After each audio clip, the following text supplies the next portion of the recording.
Hi everyone, welcome back to my channel. And if you're new here, my name is Dr. Norma Reyes and I'm a career and life coach.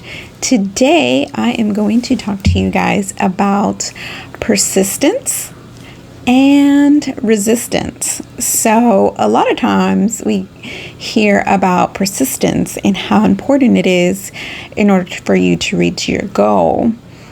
But I'm here to talk about also resistance. Are you currently resisting going towards your goal? All right, so let's go ahead and take a step back. And actually, since all this COVID business is going on, let's go ahead and take a breath and just release it.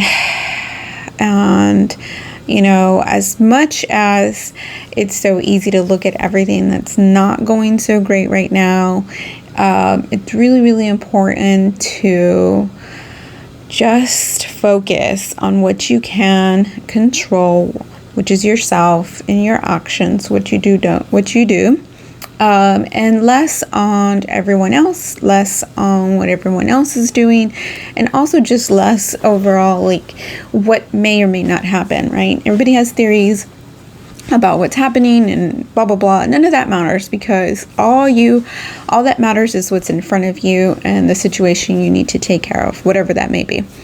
And so this is why, another reason why it's important to look at persistence versus resistance, or resisting. Like, are you actively resisting what you're doing in regards to your goal?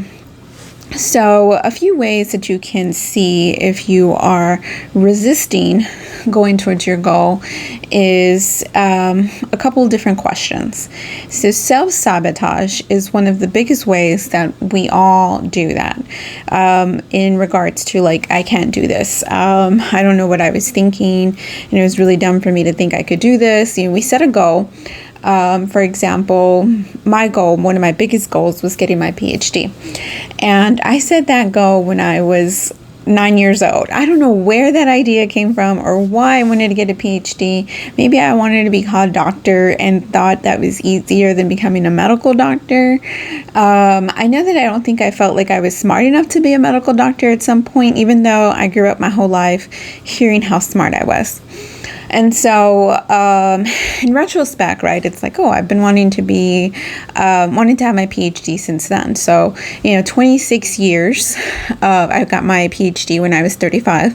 And so technically 26 years of having this goal, right? And did I focus on that all of that time? No. I had to focus on what would help me get there in the first place. And so that was, graduating high school, getting my bachelor's degree. I went the route of getting my master's degree, since my bachelor's degree wasn't my GPA in my bachelor's program wasn't as high as I would like. I think it was like a cumulative, like of 3.25, because my freshman year was horrible.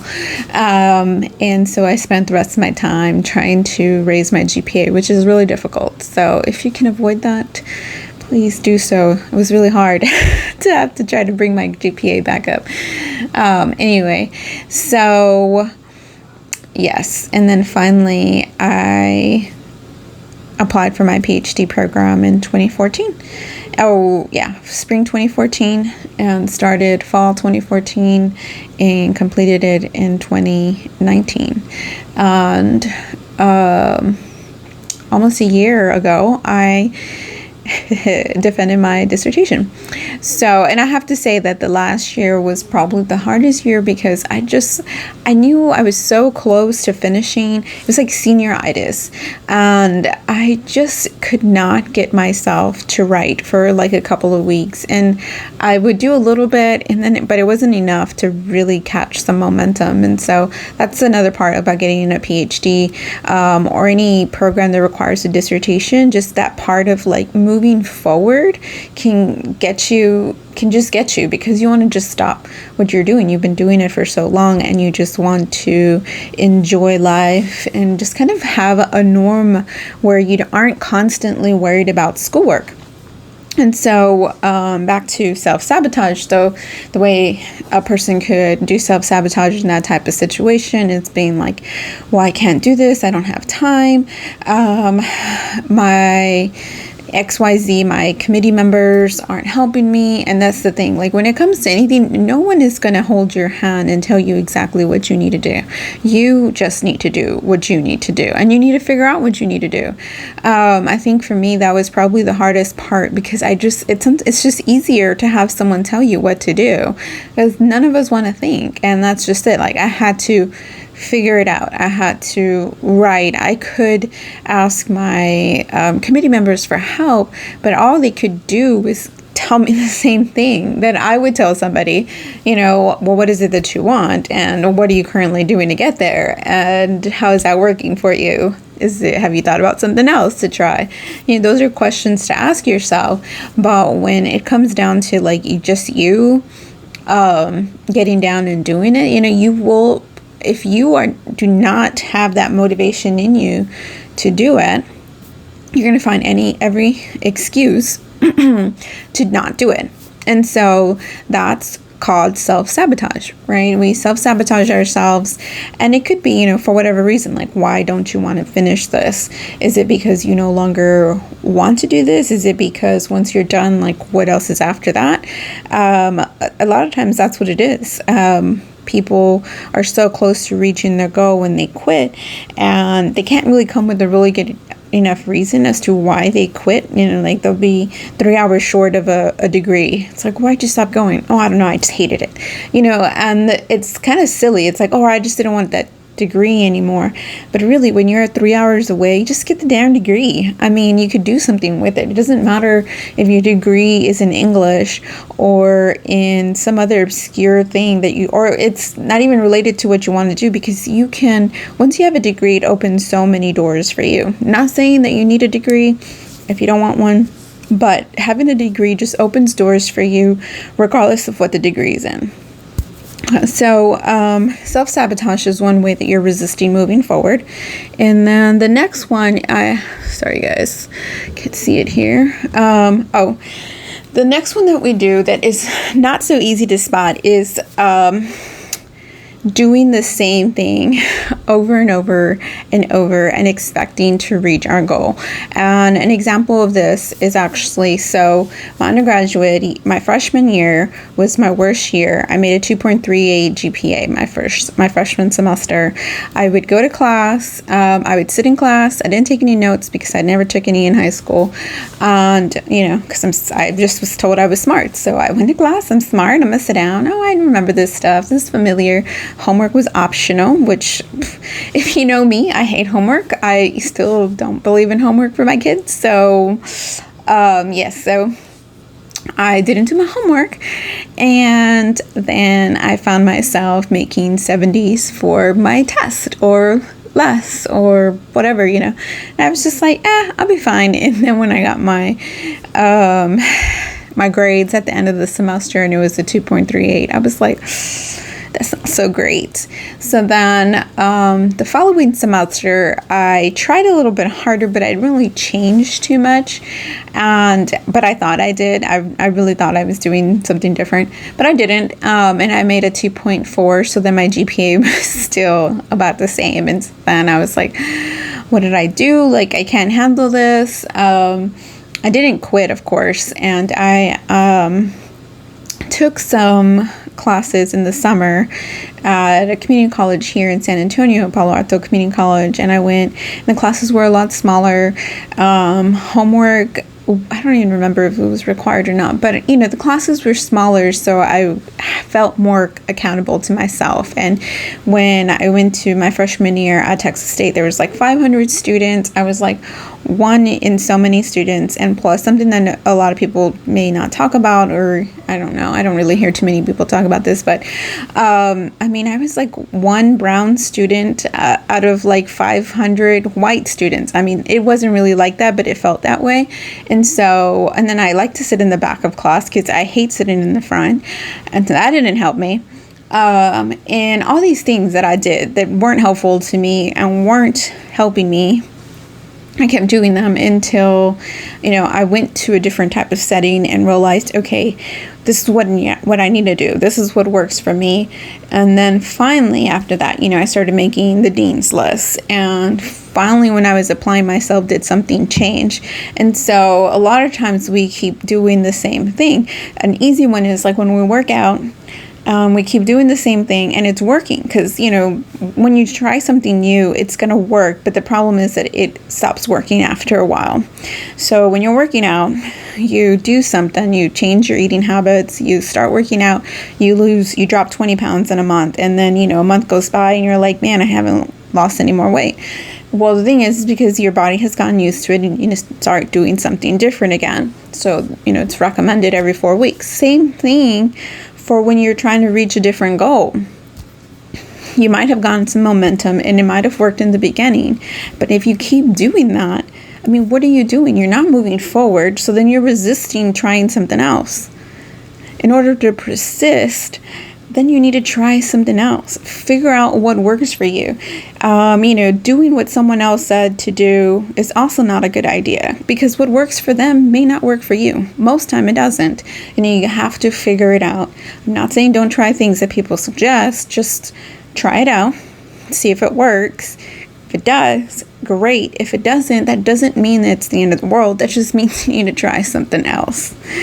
And like Einstein says, right, the definition of insanity is continuing to do the same thing and expecting a different result. Same thing. All right. So the last one, another way that we resist versus persist, and we think we're persisting, is our mindset. So our mindset, if it is fixated on all the negative things going on, then you cannot find the opportunities that are coming to you to make it something easier. A lot of times we make our lives a lot harder because all we are looking at is what isn't working, what we're not having, that we're not reaching our goal, that no matter what we do, everything is just failing us. And as we continue to just look at that, we fail to see all the opportunities behind us. We fail to see that had we just taken a step back, we would have seen that there was another option for us. And it's so much easier to just fixate on the negative. And so an example of this that I like to use because I feel like it gives a good visual picture. But when you're about to start a climb, let's say you want to go on a hike and you're at the bottom and you can see the peak of the mountain at the top, or even a hill. Let's not go out there. I haven't climbed any mountains. I do have a failure story about that. And I will go ahead and share it because why am I going to say I had a failure and then I'm not going to share it? When I was in Guatemala for a study abroad, we went on a volcano hike, which was super cool. We got about halfway, and the guide told us, and at the time, I considered myself super fit. And he's like, well, we may not make it in time, all the way to the top, and blah, blah, blah, gave us some options, right? So all of us, except one chick, who was not the fittest, decided that she wanted to go up to the peak of the volcano.